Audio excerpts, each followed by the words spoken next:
Sunlight spills through the cafe door. Mic goes live like it's done before. 9 years deep in these mountain towns, we brew the truth, not just sit around. I came for a visit and stayed for the view, but the soul of this place, it just pulls you through. Mornings in Finlandia, nights in Salento. Life don't move fast, but man, it's full tempo. This ain't a pitch, it's real as it gets. From lost bags to love and bureaucratic regrets. No script here, just the sound of real lives told live every week under Colombian skies. It's coffee time lived from the heart of Quindio, where the screen fades out and the real stories flow from expats who landed and locals who guide. We laugh, we vent, we cry, we ride. It's not about views, it's about the vibe. Just raw conversation, live and alive.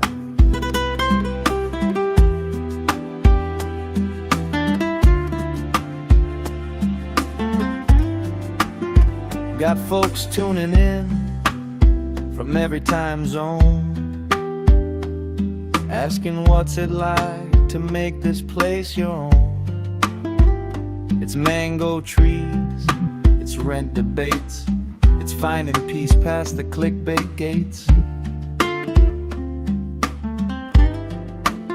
Some days we talk visas, some days we just breathe and sip dark roast while the valley grieves through mudslides, marches, markets, and mess. We show up with stories, no more, no less. It's coffee time lived, not just a name on a screen. It's 9 years of mornings and everything between. No hype, just heart and a decent brew. A place for the honest, the warm, the true. Not selling dreams, just sharing the ride from right here in Quindio live.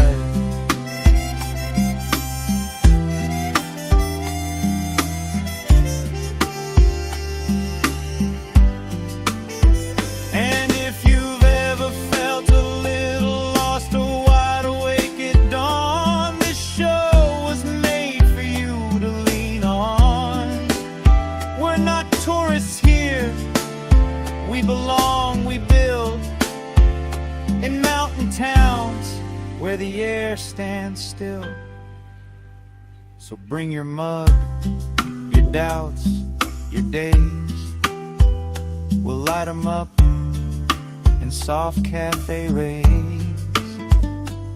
It's not a podcast, it's a porch-like glow. It's home in a headline, a yes and a no. It's coffee time live, come as you are, from my table in Colombia to wherever you are.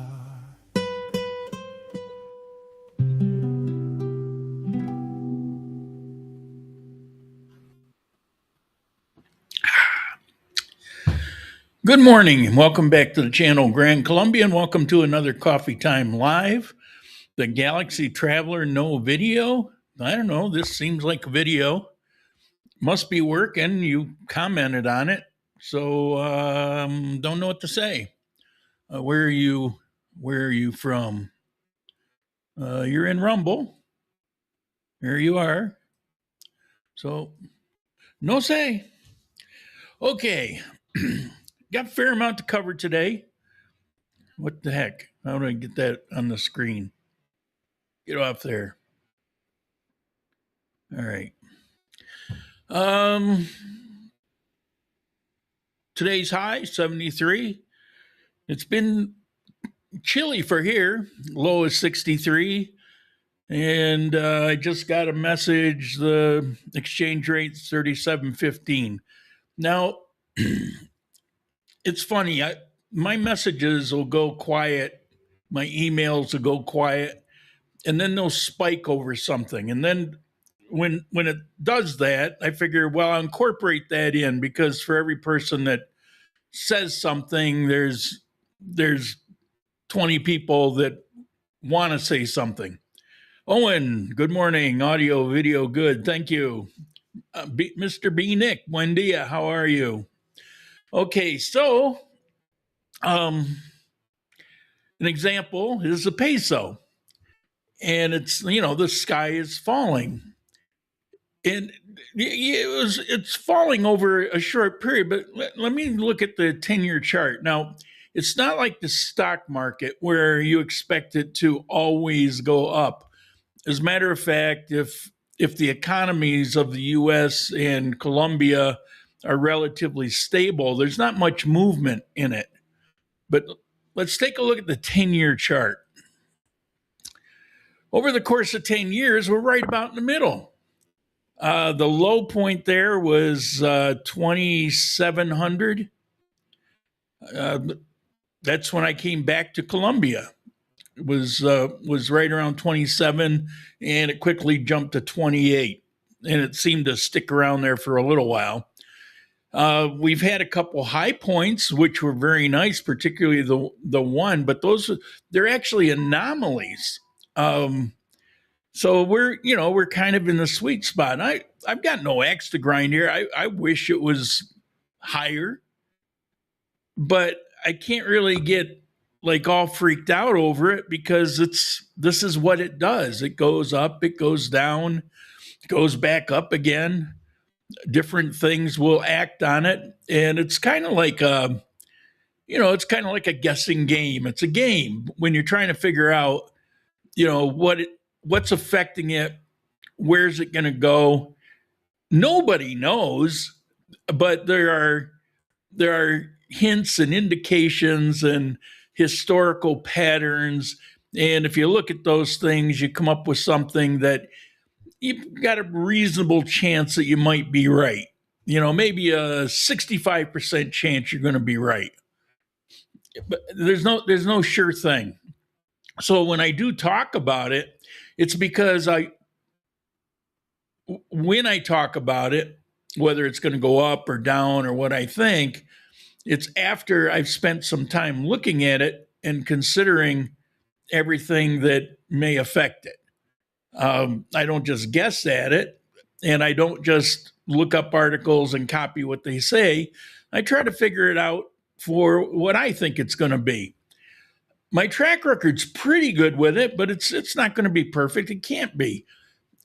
Besides, I've had situations where I've said something on air about it, and then the next day there's some news item that completely altered the path, either going up or down.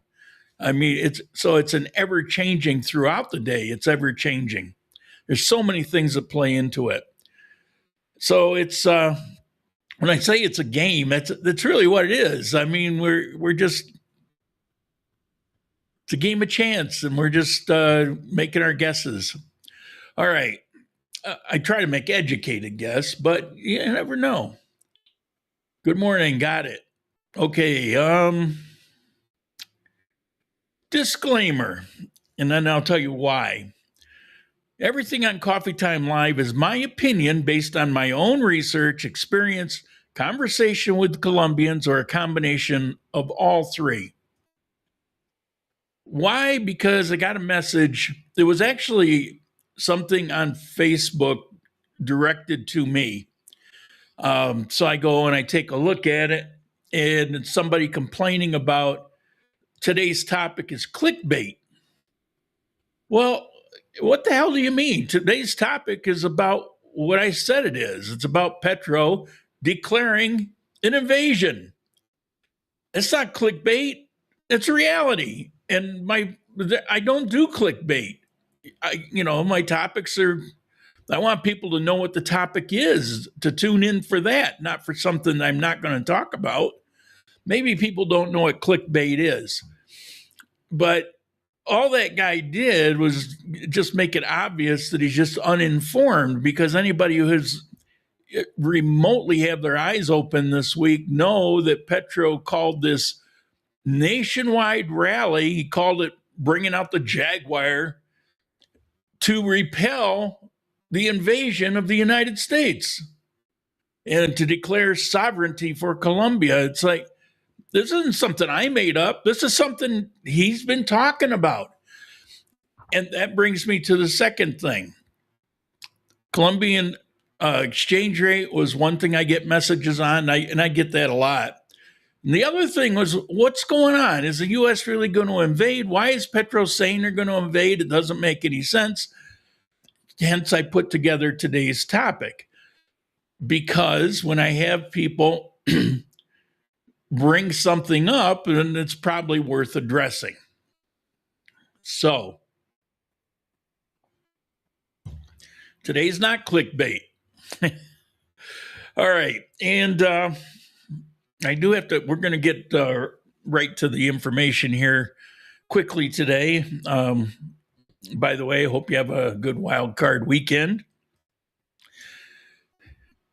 This is my coffee machine, and I am so thrilled with it.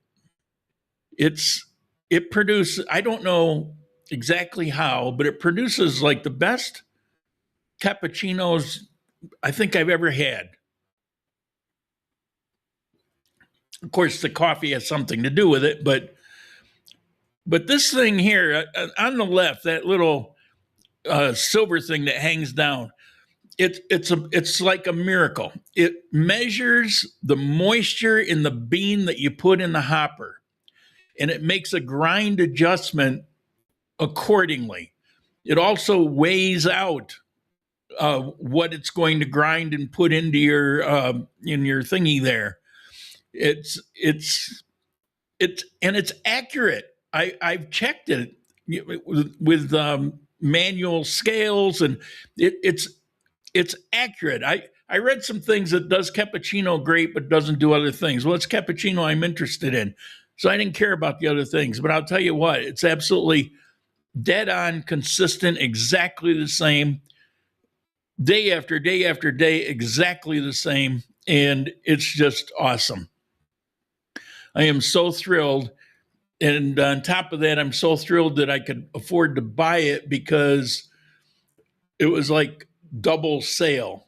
You know, it had this grand discount, then it was dropped to like 50% of the price, and then Black Friday came in and dropped it half of that. So okay. All right, enough bragging about that. Today, I'm going to be doing my greetings. Hello. Take a look at the emails. We'll go to war with the U.S. one day. Well, take a look at that in a minute. Did the temperature and exchange rate. I got a bunch of headlines today, maybe more interesting than normal. And then today's topic, Petro warns of invasion. Here's the reality. Again, this stuff is, that series of 3 addressed most of this. And you gotta subscribe to the Rumble Premium, at least for a month, and check things out. Support the channel. Come on, support the channel. All right. So those are the topics today. We go to chat here. What do we have here? One day, Petro speaks with Trump. The next day, declares war with the U.S. The next day, he's going to visit Trump. First week of February. Yeah, well, yeah, that's all of that I explain in great detail.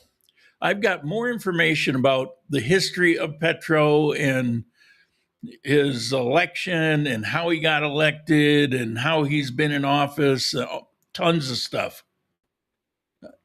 Maybe I'm obsessed with him. I don't know. I don't think I am. I just, I live here. And so it concerns me. And so I watch very carefully and I read, because there's so much crap out there. I want to know firsthand. So you have to dig and dig and dig and kind of put it all together. And so I make videos. So then instead of all that effort going up in smoke, I put it into videos. All right, let's get to the headlines. Okay, couple shocks to the economy. We'll start with here. Traveling will be more expensive in Quindio. Intercity bus fares increase starting January 11th, today.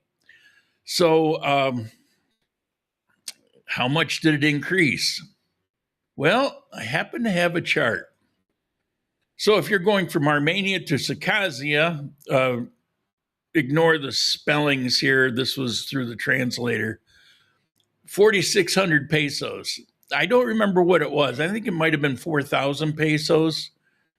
So by percentage, it might be a significant jump, but it's still, what is that, $1.20 or something? It's still pretty awesome. Although you do have people that commute for work, and that can really add up if you're doing that a couple times a day, every day of the week. Salento, 8,000. I think the first time I took the bus to Salento, it was more like 4,000. I think it was about half that. This one, El Roble restaurant, I didn't realize there was a bus that went to that restaurant. It's the best, as far as I know, compared to all the places that I have been. It is the absolute best traditional Colombian food restaurant anywhere. The food is killer. I don't care. I know this is a terrible thing to say, but for the most part, I'm not a huge fan of Colombian traditional food. It's not that I dislike it. I just find it kind of boring. It's okay. If it's done well, then it's better than okay. But, I'd rather have, I don't know, something else. But I crave it every so often. But this place, if it were next door, I'd probably be there for lunch every day because it's so well done. And so anyway, you see that chart, enough of that. I'm always talking about the crime and how they're working on the crime. Made headlines again. I think last week, maybe the last few weeks, we've had something related. Crime reduction and decisive blow against the criminal structure. Different reports keep coming out, and then it generates a new headline. And this one there's more to it. But with 2025 ending, of course, now there's a year-end report for 2025. And it says that as December 25, indicators show a 29% decrease in theft from individuals and a 41% drop in robberies of commercial establishments for last year. That is a pretty significant change. It's not like there's tons of it, but it would be nice if they can get close to zero. That would be pretty awesome. Okay, what else we got here? Unemployment falls in Armenia, but informality continues to set the pulse of the labor market. When they say informality, they're talking about under the table work, not registered, not part of any of the social systems like healthcare and things like that. And the Dane, which is our IRS, says Armenia reduced from 10.09 in 2024 to 8.4 in 2025. Second most significant in the region, surpassed only by Pereira. Well, that's interesting headline. What is this one? I did these up a few days ago. Yeah, it's there's more to it. It's a headline. They busted a couple famous people and got back a stolen car. And there was somebody that was had a truckload, like a semi-truckload of illegal bamboo that they got their hands on, and they're just very active. It lost steam with me because of all the other headlines that came out after that. But it was after last week's coffee time. This is a big one. Now, I have no idea why they put Petro's picture on this headline, because nowhere in the article does it have anything to do with him, not even a quote. Are tolls ending in the coffee region? Government orders their removal and tension grows over the concession. Now, if you're not familiar with the coffee region, hold on. Said the magic word coffee. If you're not familiar with it, from Armenia to Petro, there's a toll, a very nice, pretty, beautiful toll booth. And if you have a moto, you have this little side path that legally paved that you can bypass the toll. And trucks pay more, and it's very similar to like the United States. And when these things were created, there was a promise of when they reach a certain point by a certain year, it will have paid for itself and they will no longer impose the tolls. I'm from New York State. They did the same thing with the New York State Thruway. That was supposed to end back in the 1980s, I believe, and it's still there going strong. But here, people feel different about things, and people are really pissed off. Not only has it not gone away when promised, which I believe was last year, but we had 3 increases in it last year. It was getting pretty significant. Last time I drove through before I sold my car, the thing had really jumped up. It went from like 2 years ago, 15,000 to over 20,000. That's a percentage wise, that's a pretty big increase. And, if you're going to go to Price Mart, you go through there, you come back, you add in the gas and things like that. It becomes kind of an expensive trip. So anyway, that's been an issue. So they're saying that they're going to drop that poll requirement. We'll see. We'll see what happens. But that will be huge for people that do commuting back and forth. And what's my last one? Oh, this is great news. The CPI, the Consumer Price Index, basically last year's cost of living. We've been waiting, and it was due out by the 15th, and it just came out yesterday. We're waiting for it to be established for last year because rent increases will be based on it. And by all accounts, it was going to be 6.5 to 7%. Well, thanks to the last quarter, it actually dropped down to 5.1%. So when they do a rent increase, they cannot exceed a 5.1% increase. Now, the headline's talking about get your wallet ready. Millions of families in Colombia will feel the impact of any rent increase, of course. If you got rent increase and bus fare increases and all these things, you wonder why, they raise the minimum salary. That's great.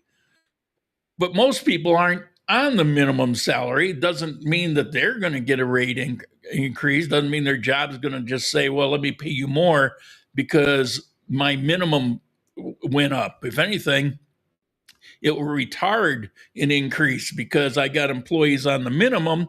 I've got to pay them more. So I'm not going to give you a raise. I can't afford it. I'm giving it to them. So, it's complicated, but we haven't seen fast food places put in computer ordering systems yet, though. Like, I guess California, that's how they survive. Okay, so those are the headlines. If you got any comments before I dive into my topic, let's see. Let me go back to the chat, take a look here. Greetings, my friend from Tampa Bay. How are you doing? What are you doing over there on YouTube? Yeah, I get the chats from YouTube and from Kick. Probably from X, I'm not sure, but probably. All right. All right, that's what we got for chat. So so let's get to where is that? Get that off the screen. Oh, I gotta move up and down here. Guess what's hot and happening now? Straight from the source, we show you how. Brew it more, let's break it down. The main topic starts right now. Ow, ow. Okay, I'm not going to go way back and give you a ton of history on Petro because I've done it quite a bit, even if you haven't seen it. So, what's that? I know I'll switch to Rumble. Okay. Yeah, Rumble helps. YouTube doesn't do that. YouTube is an experiment right now. I'm on my private channel on YouTube. I'm streaming this to my private channel, and I'm contemplating activating it as a channel. I don't need to talk about it. We'll see. But I'm loving Rumble, and for 5 months now, I've been paid by Rumble. I didn't have to wait. Like I had to wait a month. I applied for the program. I was accepted. I had to wait a month for all the things to kick in to make sure that you have to qualify every month. So you've got to meet these benchmarks. But I do it. It's not that difficult. I do it. The only one that I struggle with is the unique chats. Every month, each individual person counts as one. So if you go in the live chat and you leave a comment, that counts as one. So anytime through January, if you comment the next week or the week after, it's still only counted as one. And so their benchmark isn't that high, but it's really all the same people that comment week after week. And all the people, like I've got a fair amount of people watching right now, and they just hang in the background and they don't comment. If a quarter of them did, I would fulfill it in one show, but it doesn't work that way. People want to stay anonymous. They worry. Okay, so I'm rambling. I'm getting off track. So anyway, I see people are worried about a potential invasion. Now, most of us aren't, but there are some that are because they've been paying attention to what Petro is saying. And then when he called for that nationwide protest, and he's talking about how he's going to let the Jaguar loose, it just kind of reinforced those concerns. So, when I get messages and emails about it, and I see people making claims in social media, I think I need to make it a topic. So today I want to take a look at what we know and why we can be sure that the USA has no intention of invading Colombia. First, I want to do a bit of a refresher or a reminder for you in case you forgot. We'll look at the past year until now. Remember at the United Nations, that was where Petro did something no Colombian president has done in modern history. He publicly called on the U.S. military personnel to ignore their president. It wasn't a policy debate or a criticism of decisions. It was a direct appeal aimed at a foreign chain of command, delivered on a global stage with cameras rolling. That's it. I couldn't believe my ears when I had to go watch the clip and watch it again. And then to be sure I was understanding, I held up my cell phone on Google Translate and translate to make sure I wasn't making a mistake, because I'm thinking, there's no way he would say that. Well, he said that. Now, the good news is the courts muzzled him after that. He's on there's only certain things he can say because he represents the nation of Colombia. But these things matter. Words spoken at the UN are never casual. They're chosen, they're vetted, and delivered with intent. Petro was not misunderstood and he was not misquoted. He said what he meant to say. Then there was this interview. Petro moved beyond criticism into implication. He suggested that Donald Trump could be killed. He framed it in the present tense and he tied it to forces he claimed were already in motion. Heads of state understands the weight of language like that. When it appears, it signals total recklessness or calculation. Neither one gives you a lot of confidence. It didn't begin last week, and it didn't begin with that interview. Now, Petro's historic relationship with FARC is well documented. His political sympathy, his ideological alignment, his personal associations, they did not disappear when he took office. They just became less visible. Alongside that history sits a long-standing tolerance towards cartel-controlled region. I'm being very delicate in how I'm saying this. This was reinforced through policy choices and selective enforcement. Read between the lines here. I like my visa. Cocaine factories is one of the claims. Under Petro's administration, cocaine production has expanded significantly, more than ever in the history of Colombia. Coca fields are visible from the air. They're photographed, they're mapped, they're tracked. It's not speculation. During the same period, eradication efforts softened with him being president. They basically stopped trying to eradicate fields. Enforcement slowed in some areas, stopped in others.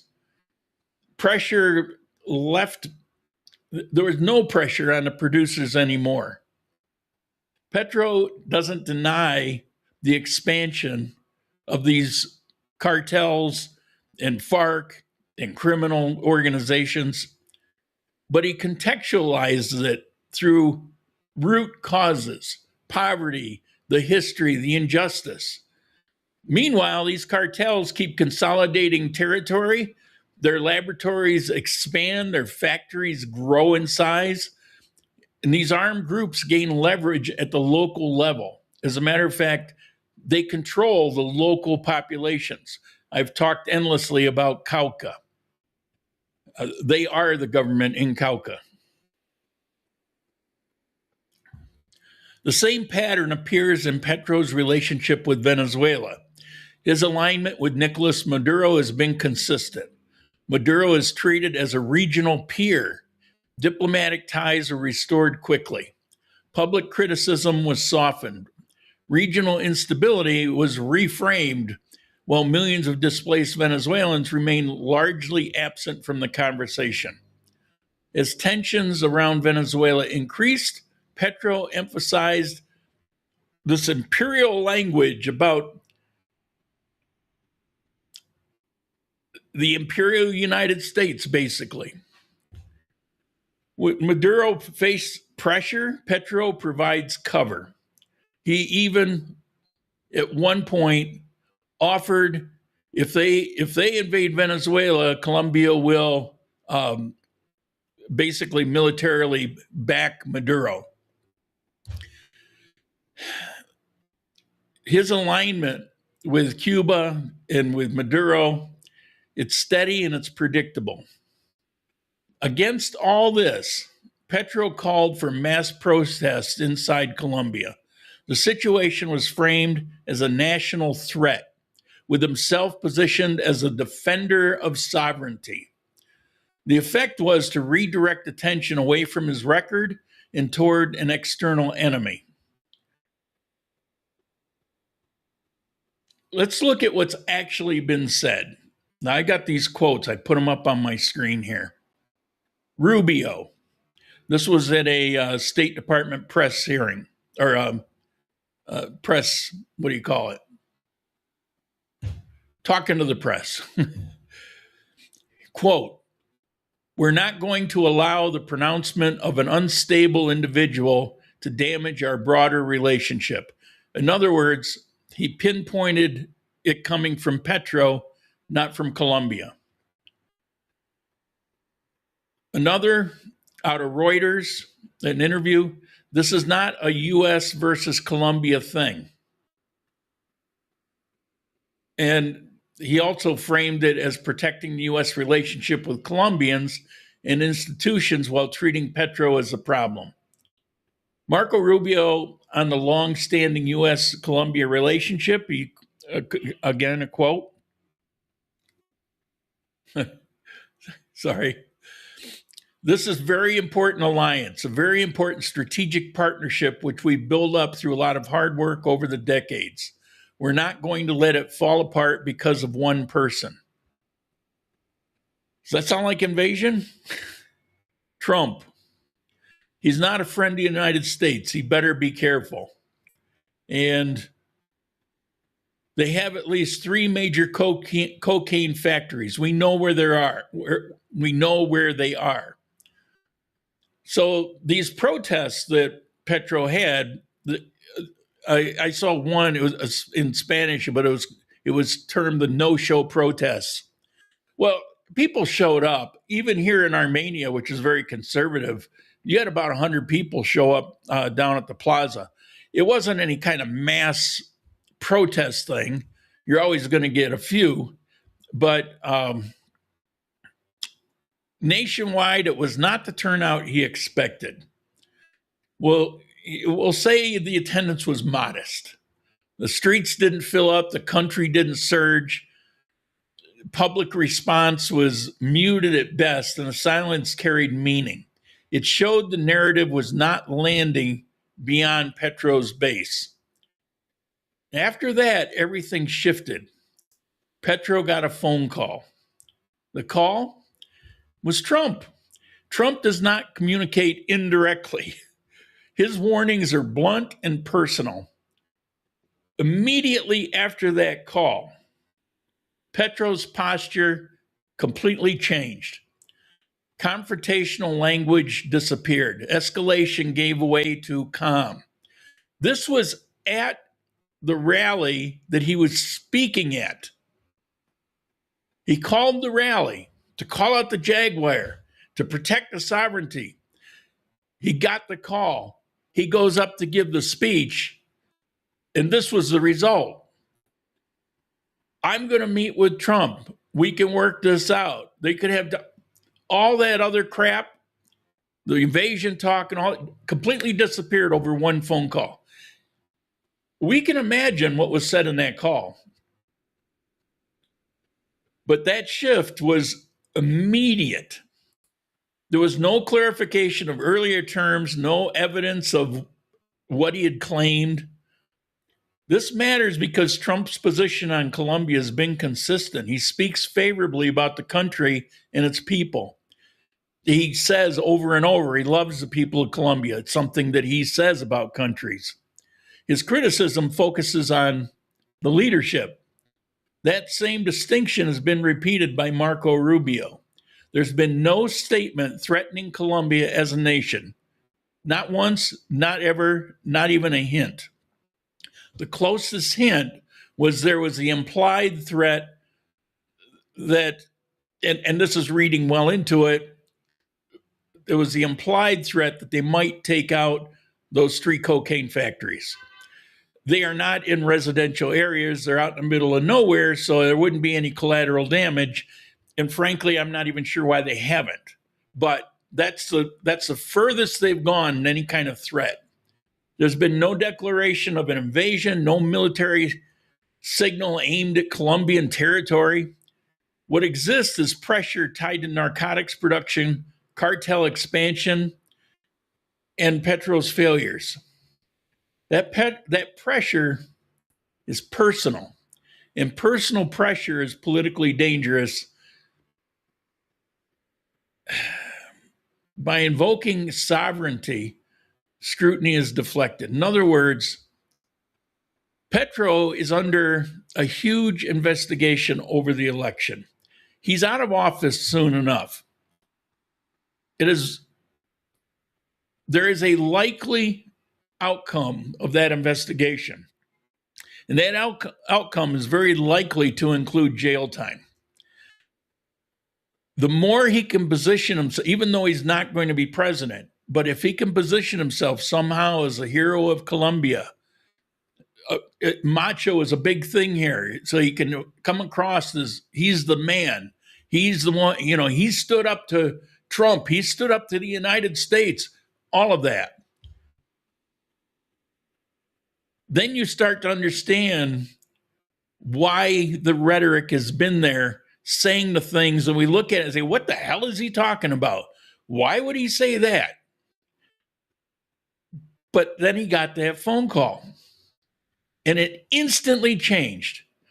Now he just talks about how they're gonna meet and talk.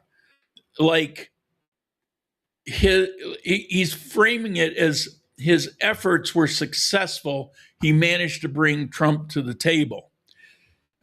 We know what that phone call was probably like, don't we? So, Petro, what's with these drug factories? Why aren't you doing anything? How do you get off saying the things you're saying about me? You realize what we just did to Maduro, and he didn't even have a chance to wake up. And we were in and out of there without a scratch on our equipment, on our people. Do you really think you want to go down this road? Okay. I don't know what was said on that call, but I could just imagine. That was it. So if you are worried about this, I hope it puts your mind at ease. I didn't look up those quotes. I had AI look them up for me. Anything to do with research now, I frame it, save myself a lot of time. It saves me days, but they're legitimate quotes. All right, I got some messages here. Let's see.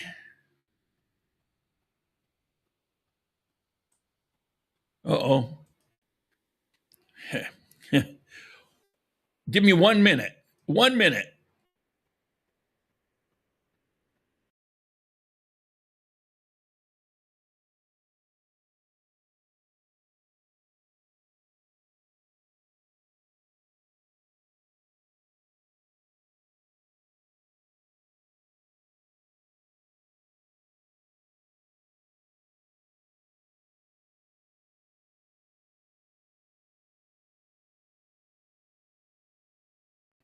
Let's get everything back on here.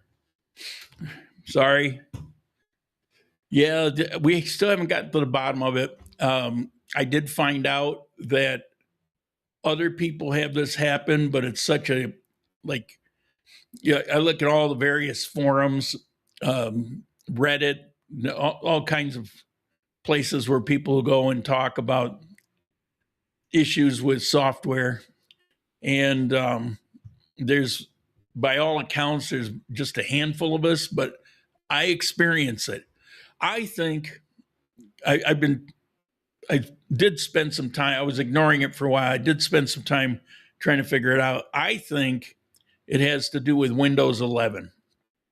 I accidentally upgraded to Windows 11. I'd been avoiding it ever since it came out, but then one day I accidentally did it, and it was already mid point of doing it, and I didn't want to screw anything up, so I just let it go ahead and finish. And I've had issues of that. I've also had issues of my sound dropping off. I've had issues with my camera hooked up and working, then all of a sudden stop working. My sound, it goes out about once every day or two. And I figured out a way to get it back really quickly, but it shouldn't do that. It never did before with Windows 10. And all my software, everything's the same. So I don't know why. So I think that's why I have that issue. And the only way I can get control, what happens is I can't click on I can't make anything happen. And the only way I can get it back is to exit out, come back in, and then all of a sudden I got control again. What I was going to do is hit the chat. Of course, when I exit and come back in, I lose that chat. but I keep a chat box open. I can't see I can only see the Rumble chat, and there were some YouTube chats in there. So just so you know, those are lost, just like the ones that were up on the screen disappeared.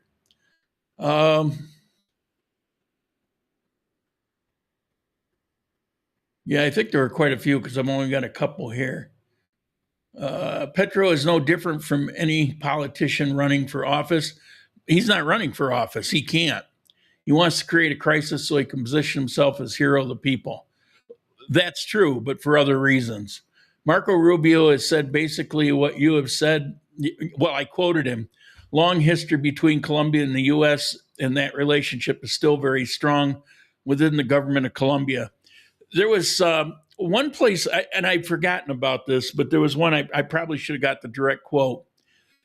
But it was in a press conference, and it was something about the problem working with Petro. And he said it really isn't an issue because the rest of the government continues to work very well with us. In other words, the Congress, everybody in government essentially sidesteps them. They're biding their time. And again, if you saw those 3 videos, you would completely understand why that's the case. Because in one of those videos in particular, I put a lot of research into coming to that conclusion and backing it up with facts. So these are desperation moves. It also his polling, it's really in the toilet. And if you know the history of the election, he never actually won the election by votes because it turned out that a lot of those votes were bought and all of that. So, I mean, he's never been a majority popular figure is what I'm trying to say. And then coming into office, doing the things that he's done so far, instead of backing the people, he's backed all the bad things that have been happening. People just aren't a fan of his. And that's why he didn't have huge turnout. I guess the only really big turnout was in Bogota. That's his home turf. It's the most left-leaning place in Colombia. And I guess he was a mayor there for a while. So he's got his fans, and I guess they had a pretty good turnout.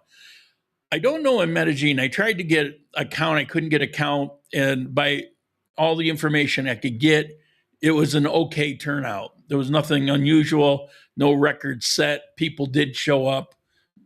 For anybody here that's from Medellin that saw that, if you could characterize it, I'd appreciate it. It was something I didn't know exactly, but I did read a few articles, and at one coined that term, the no-show protests. And based on all the other stuff, it's like, yeah, people showed up, but it wasn't anything impressive. In other words, you weren't going to sway anybody's opinion or show outside of the United States some show of support because it really wasn't there. All right. Anything else? I'm late to the party. Chad, how you doing? Where are you? Where are you right now? You've moved to Colombia, right? He's on a military retirement, I believe.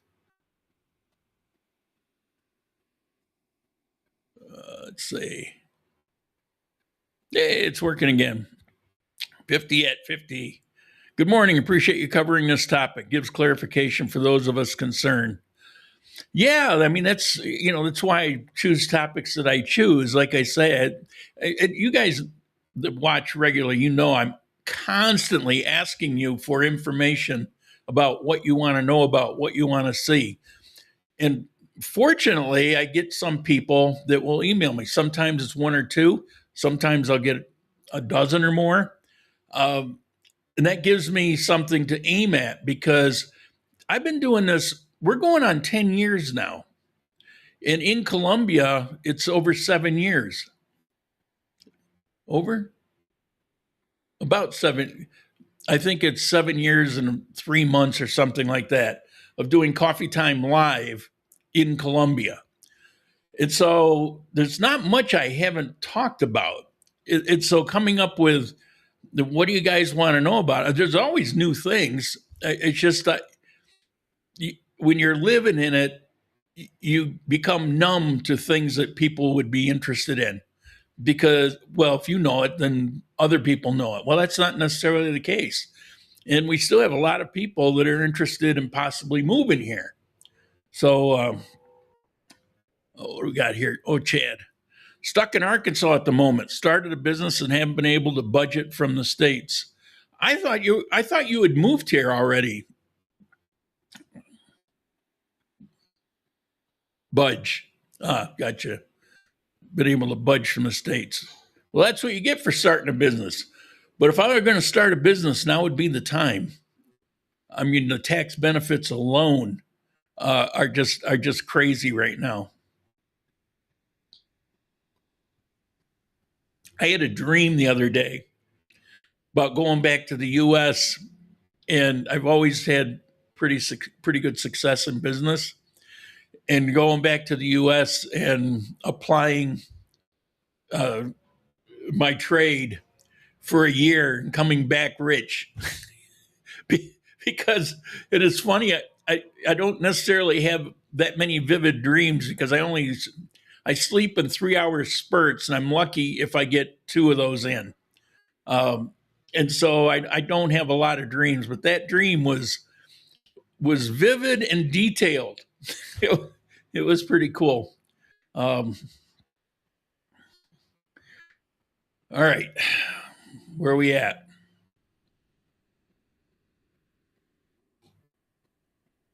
I guess I'll go get ready for the Bills game, make some lunch, and see if the Bills can move on. I'm not all that confident. They're a team that's been playing without wide receivers all year. All right.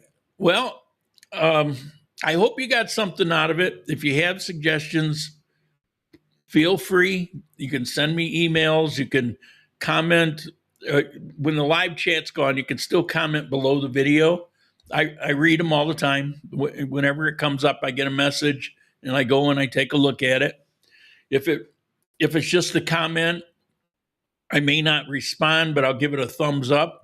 But if it's a question or something, I'm pretty good about answering. If you send me an email or you make a comment or something and you're expecting an answer back and it never came, I want you to assume that for whatever reason I might not have seen it, because even rude comments I'll respond to.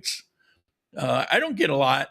I used to, in Ecuador, I get trolls all the time. People were furious that when I talked about Ecuador, if I didn't say that it was all, flowers and roses and unicorns and everything was perfect, people would become outraged. Not local people. I would get messages from Ecuadorians that said, yeah, you're spot on. That's exactly right. But from the gringos that live there, they would be furious if I said something that wasn't overboard positive, because all they wanted me to do was just talk about how everything was perfect. Well, I didn't need to say it was bad, but nothing's perfect. I mean, when you're walking along, and it's not an unusual thing to have not just broken sidewalks, but if you look in the hole that's broken through the concrete and you can see down for 20 feet, and that happens about every 2 minutes as you're walking along, we'll get broken sidewalks here. We get them in the US. I mean, that happens. But there it was so consistent because there was a root cause. How they make concrete. It's just inferior. So I would talk about that. Why? Not just to slam them, but to point out you've got to be careful. The video I did where the lady got hit with the hanging live wire power lines as she was waiting on the corner to cross the street. I was there, and the wind blew and swung over and zapped her ass, and it shocked her, and she fell in front of a bus that stopped just in time. It was at a corner, so he was going to turn, but she just kind of flung in front of the bus. I mean, it's a real thing. That again, that's not a one-off. If you walk around Cuenca, Ecuador, or anywhere in Ecuador, you'll see these bundles of wire, and you'll see live wires hanging down, and that stuff can happen. It does happen. I don't see that here. I've never seen that anywhere else. Even in the Philippines, I've never seen that. Now, maybe the Philippines might do it somewhere, but it was kind of unique to Ecuador, and that's a pretty dangerous thing. It was a miracle she didn't get squished. So, of course, I talked about it. I got so much hate. I was making it up.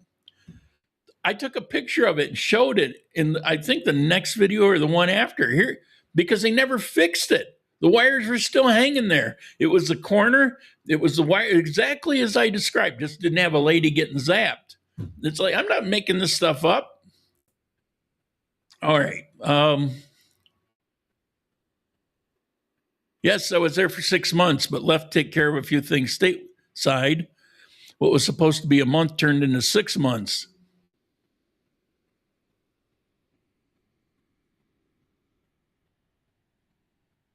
I have zero concerns about visiting Colombia, especially the coffee region, Minnesota. That's a different story. Yeah. I'll be back soon. My business is location independent. Awesome. So it's kind of like your plan to set up this business and make it in, so that you can be here and still draw from. I did that when I first moved to Ecuador. Of course, mine wasn't planned. It was I couldn't work anymore, the cancer, all that kind of stuff. But as I was laid up in bed those couple years, I switched to consulting work over my laptop. And when I moved to Ecuador, I actually didn't have my retirement kick in yet. I wasn't quite old enough, although it did after a few months there. But when I moved there, I was getting $4,000 a month off of consulting work. The problem is, if you're not back in the U.S., rubbing shoulders with people, meeting new clients, and keeping that alive, it fades away because the people you're consulting with, they're not going to do it for the rest of your life. Eventually, if you're doing your job, they don't really need you anymore. So that's what happened. It's like after about a little over a year, I had almost nothing left. But it was awesome while it happened. I thought about should I fly back to the U.S. to just kind of re-energize and then come back again? No, it's better just to be here. My Packers folded like a chair last night. Hopefully your Bills do well today. I haven't seen that. I don't watch other football anymore. I used to be football crazy. I'd watch every game and live and breathe it. I played it for 10 years. And now I just watch the Bills, and I'm not even that religious about it. There's sometimes when I feel like I've been doing a lot of book writing. I put a third book out, by the way, in that series. And thank you. Those of you who have bought the book, actually paid money to get a paperback. There was a number of them that took up the free deal. I'm not sure if that exists. The digital Kindle, I think that still may be there. The new book is definitely in the zero cost if you're in the Kindle program. But there are people that bought the paperback, and I really appreciate it. I think there was one hardcover. Two of the books I didn't make available in hardcover. The main book that started that series, it's also the thickest one. I did that one in paperback and hardcover and digital. And the other ones, they're just in digital and paperback. But people that have, I hope you give me some reviews on those. You don't have to go back to the website if you don't want to, but I personally, of course, am interested in what you think, because they were pretty unique. Um, I searched, I couldn't find anywhere where certain things I presented in those books anybody's ever talked about. So I was kind of proud of that. We still have the world's best roses grown in Ecuador. That's not me. That's what the world buyers know. I don't know. Some people say Colombia also, although I think it's known more for, what is it, irises? No, not irises. What do you, oh, help me out, orchids. But I don't know. What do I know about flowers? It's like birds. I don't know anything about birds either. Libby, good day from Fort Myers, Florida. Back and forth, back and forth. 1 foot in Ecuador, the other foot in Florida. How are you doing? She's my favorite. What do you call it? Poisoning the sky with chemtrails. She is so stuck on it. Oh, lots of all kings of flowers were sold in Walmart. No carnations. I don't know. What do I know? But I know orchids. It's like Colombia is like the most famous for orchids in the world. Anything else, I don't know. I don't even know where I learned that when I lived here the first time around 2001, I think, 2002, somewhere in there. I went to the coffee park, the amusement park, and they had this big exhibition about orchids. And there was some orchid facts that were part of it. And that was one of the things, like the foremost orchid place in the world is Colombia. Also, emeralds. And at the time, gold was up there. I don't think it is anymore. I think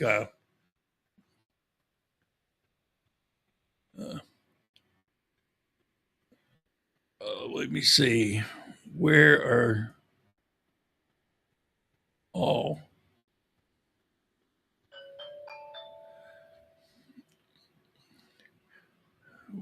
where I'm not seeing. Oh, here it is. Hi, Lauren. James from Miami. Hope you're doing well. We'll miss your car. It was a very nice ride. Loved it. I hope people are very happy with it. It was the perfect car for Colombia. I loved it. I could, having my life in automobiles, frankly, I could care less about cars in general.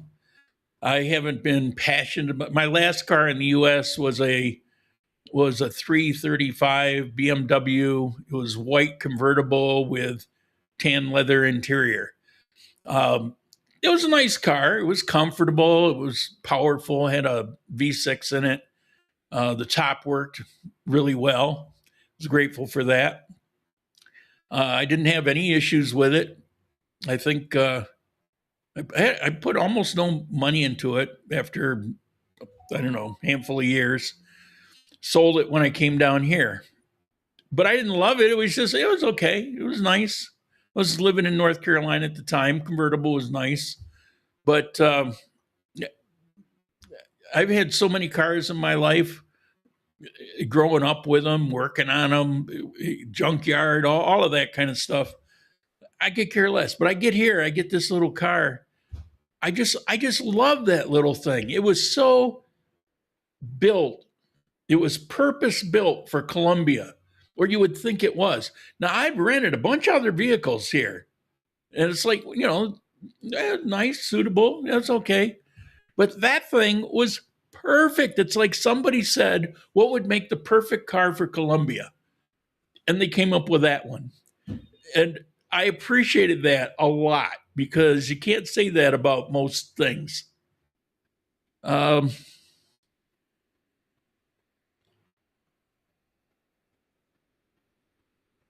What is that from Colombia, from Ecuador? I'm not following. Roses sold in big box store, not premium. Now, come on, you're the rose guy. We know you're going to talk about roses. um, I know that I do know that flowers in Ecuador were quite spectacular. Um, I would go to the flower market down near their park boulevard, um, and they were they were exceptionally large, exceptionally vivid, smelled awesome. You get near that place, and it just smelled so good. It wasn't just roses; it was all kinds of things. But I I'm not into flowers, but I had to appreciate these are pretty amazing. I mean, it was nice just to walk through because it would just smell so good and they looked so good, so healthy. Um, I wasn't used to seeing that in the U.S. I mean, I think what you're saying, these commercial flowers, that's what you see. Particularly if you go into I was guilty of this a couple times. You go into the supermarket and you see a bunch of flowers. You say, "Well, I'll take some home and get some brownie points," right? And I look at what those were and what the flowers were in Ecuador and here, and it's like, oh my God. By contrast, it's like they weren't even the same species. Uh, it had a very comfortable ride, and the AC was nice and cold. How do you know? But you're right.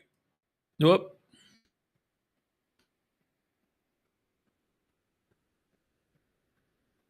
Okay. I think that's it. We've run over time. I hate to leave. More people have come in. Right now, we got more people than we had at any point so far in this video. So thank you for being here. But I'm here every Sunday. As long as it's still ticking, I'll be here next Sunday too. So where do we get to buttons, buttons, buttons? I really need a director. No, a producer. There we go. It's truth. Those roses in the park are the same. They last 3 days. Colombia grows beautiful other flowers. You took me to places for my mom. You forgot me already. Oh, yeah. Sorry. Yeah, I did forget, but not really. It's different seeing a handle here. You know how many people that I've talked to from Miami? So in person be different. Yeah, that was, I did at least one video that came out of that, right? I think you might have even done a quick appearance. I wasn't trying to get you in the video. I'm cautious of that, but I think you were popped in like a quick cameo in one or two of the clips that I did. Yeah, sorry about that. Okay, I'll end it here. I will see you next Sunday. Feel free, comments, emails, let me know what's going on, and I'll see you next Sunday. Go Bills.